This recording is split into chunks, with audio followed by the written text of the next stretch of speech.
रहें न रहें हम महका करेंगे, बन के कली बन के सबा बागे वफा में।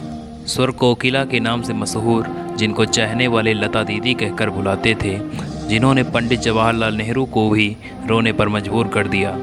27 जनवरी 1963 को जब लता मंगेशकर ने कवि प्रदीप का लिखा ये गाना गाया, मेरे वतन के लोगों, तो उनकी भी आंखें आंसुओं से भर आई और देखते ही देखते ये गाना नेशनल रीत बन गया। भारतवासियों ने पहली बार रेडियो गोवा पर लता मंगेशकर की आवाज़ सुनी। गोवा उस समय पुर्तगाल के कब्जे में था। भारतीय सेनाओं ने उसे 1961 में जाकर आज़ाद करवाया। जब लता दीदी के गाने की शुरुआत 5 साल की उम्र में हुई थी, जब ये अपने पिता दीनानाथ मंगेशकर को गाते हुए देखती थी तो ये अपने पिता के सामने गाने से डरती थी।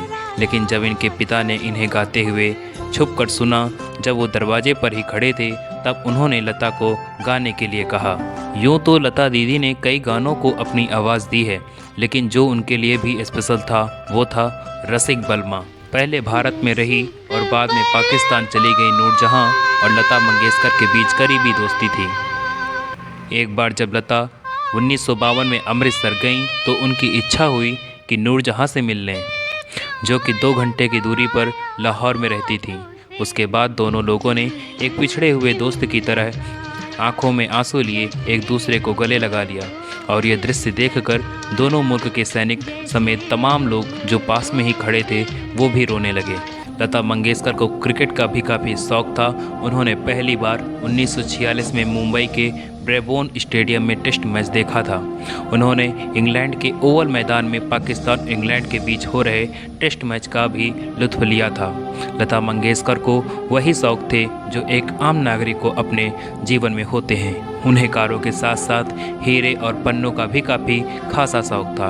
अपनी कमाई से 1948 में 700 रुपये में उन्होंने हीरे की अंगूठी बनवाई। वो उसे अपने बाएं हाथ के तीसरी उंगली में पहना करती थी। लता को जासूसी उपन्यास पढ़ने का भी शौक था।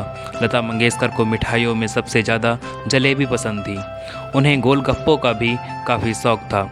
आज भारत में लता मंगेशकर को पूजने की हद तक लोग प्यार करते हैं। बहुत से लोग उनकी आवाज़ को भगवान का दिया हुआ सबसे बड़ा वरदान मानते हैं। लता मंगेशकर को फिल्मी दुनिया का सबसे बड़ा सम्मान दादा साहब फाल्के पुरस्कार 1989 और भारत के सर्वोच्च नागरिक पुरस्कार भारत रत्न से 2001 में सम्मानित किया गया।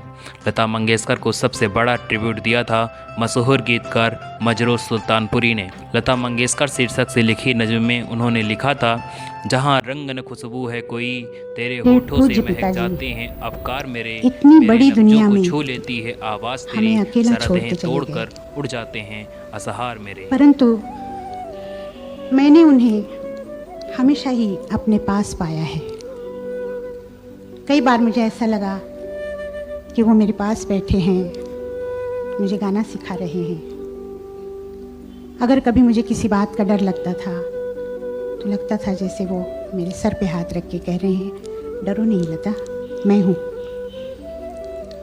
इसी तरह हमारे 50 वर्ष गुजरे हैं। अगर वो मेरे पास नहीं होते तो सोचिए, मुझ जैसी एक बहुत ही छोटी सी गायिका, क्या उसे इतनी शोहरत, इज्जत मिलती? मुझे नहीं लगता। ये उनका आशीर्वाद है जो आज मुझे इतना नाम मिला है।